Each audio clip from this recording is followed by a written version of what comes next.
দিনৰ পৰা তেওঁ শিক্ষা জগতৰ লগতো জড়িত হয়। শিক্ষা জগতৰ উপৰিও এনেকুৱা কিছুমান ব্যক্তিত্বৰ নামত মানুহক উৎসাহ যোগাবলৈ বিভিন্ন পুৰস্কাৰ হওক বা সহায় হওক তেওঁ আগবঢ়াই আহিছে। এই ক্ষেত্ৰত মই নেলি আহমদক প্ৰথমতে ধন্যবাদ দিওঁ। এটা পজিটিভ কাম কৰি আছে।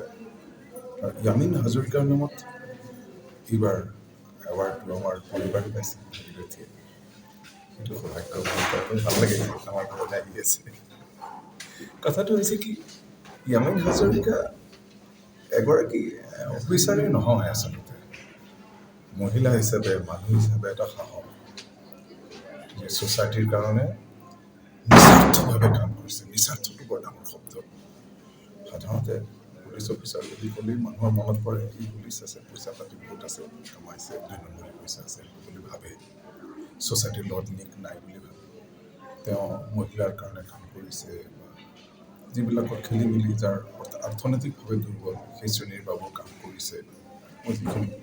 মই ব্যক্তিগতভাৱে লগ পোৱা নাই তেখেতক, কিন্তু শুনিছোঁ। আৰু এই বহুত এবাৰটো 11 বছৰলৈ হ'ল। কিন্তু য়ামিন হাজৰিকাক আচলতে এটা প্ৰতীক হৈ উঠিছে। এটা প্ৰতীক, এটা চিম্বল। আজিৰ দিনত এটা নিভাঁজ বাহিৰে ভিতৰে পৰিচ্ছন্ন এক ব্যক্তিত্ব। তেনেকুৱা ব্যক্তিত্বৰ এটা পুৰস্কাৰ যদি কাৰোবাক আগবঢ়োৱা এই গোটেই প্ৰক্ৰিয়াটোৱে এটা উৎসাহৰ বিষয়। মই ভাবোঁ বৰ ভাল কাম কৰিছে আমাৰ ইণ্ডিয়া হোৱাইট ফাউণ্ডেশ্যন। ভাল সকলোৰে তাকে কামনা কৰোঁ। ঠিক আছে। যিটো প্ৰথম Yamin Hazarika memorial award for women of substance, সেইটো মোক মানে দিছিলে। আৰু মই প্ৰথমতে আচৰিত হৈছিলোঁ যে মোক কিয় দিছে।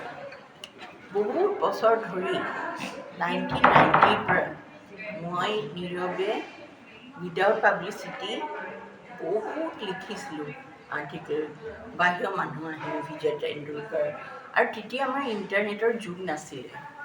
চ' আমি এই তথ্য পাতি ওলাবলৈ বহুত কষ্ট কৰিছিলোঁ মই। আৰু মোৰ এটা কথা যে মই খুব কিতাপ পঢ়িছিলোঁ, সেইকাৰণে নলেজটো আছে। চ' আজিৰ জাৰ্নেলিষ্টক মই কওঁ যে তোমালোকে খালী বাইট ল'লেই নহ'ব, তোমালোকে অধ্যয়ন কৰিব লাগিব। আৰু য়ামিন হাজৰিকাৰ কেৰিয়াৰটো বহুত ছুটি হ'ল। তেখেতৰ ফেমিলিয়ে সদায় গ্ৰীভ কৰে।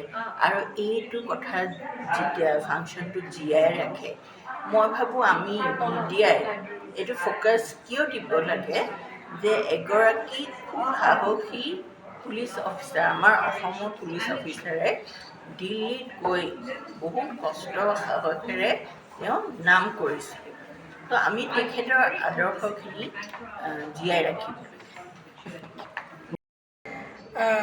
বিৰাট ভাল লাগিছে। এনেকৈ কোৱাটো বহুত সহজ, কিন্তু এনেকুৱা এগৰাকী মহিলা যিয়ে অসমৰ পৰা এজন প্ৰথম পুলিচ অফিচাৰ হৈ ইমান মানে নিজৰ কামটো ইমান ধুনীয়াকৈ কৰিছে। আৰু তেখেতৰ আইডিয়লজি, তেখেতৰ এডুকেশ্যনৰ ওপৰত, মহিলাবিলাকৰ ওপৰত তেখেতে যি ধৰণে ভাবি আছিলে আৰু যি ধৰণত বাচ্চাবিলাকক পালন পোষণ কৰিছে, আৰু এইবিলাক শুনি মোৰ এনেকৈ লাগিছে মই যি মহিলা মানে এই ধৰণৰ মহিলা থাকিব লাগে বুলি যিটো মই কল্পনা কৰি আছিলোঁ বা যিটো মই ভাবোঁ, মই বিচাৰোঁ, সেই ধৰণৰ মহিলাক মই য়ামিন হাজৰিকাৰ ওচৰত পালোঁ।